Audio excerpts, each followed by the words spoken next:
Well, greetings from inside the Bills practice facility. Everybody, I'm Dom Tibbetts, and we are just 3 days away from kickoff between what seems like an annual rivalry matchup between the Kansas City Chiefs and the Buffalo Bills, set for another instant classic over at Highmark Stadium. Now, we talk a lot about the offenses, right? Josh Allen, Patrick Mahomes, two MVPs going at each other, but one element for the Chiefs that has always stood the test of time in this growing rivalry is their defense. The playmakers on it, like Chris Jones and George Karlaftis, and cornerback Trent McDuffie, all coached by Steve Spagnuolo, who has been one of the best and most consistent defensive coordinators around the NFL. So the challenge for this Bills offense will once again be trying to find different ways to beat this Chiefs defense that is known for their consistency. He's one of the best in the business, if not the best in the business.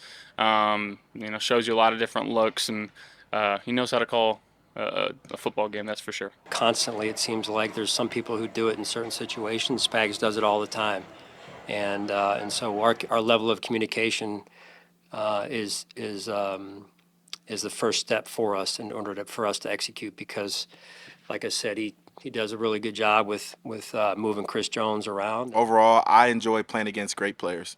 Chris Jones is one of those players that plays the game the right way, and he's a good competitor. You know, he's always true. Like, he doesn't try any extra. He's just between the whistles, and he plays hard, when he wants. Now, flipping to the other side of the ball for the Bills, we did speak to second-year wide receiver Keon Coleman and asked for his response for these comments former NFL wide receiver Steve Smith Jr. said on a recent podcast. You can't teach a dog how to bark.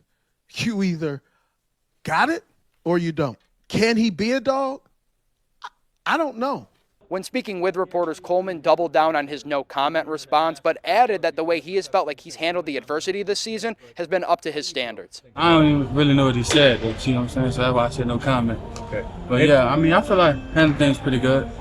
The ups and downs of it, slowly just being a professional. So I feel pretty confident about how I handle that. So we'll see if this adds a little bit of fire to Keon Coleman's game when the Bills and Chiefs kick off at 4:25 on Sunday at Highmark Stadium. And one injury note I want to get to before we leave, wide receiver Joshua Palmer was at practice for the first time since suffering a knee and ankle injury back in that Monday night game in Atlanta. So a good sign to see moving forward. No telling if he is going to suit up Sunday, but just seeing him out on the practice field again is a very positive sign. Reporting from the Bills practice facility, Dom Tibbetts, 7 Sports.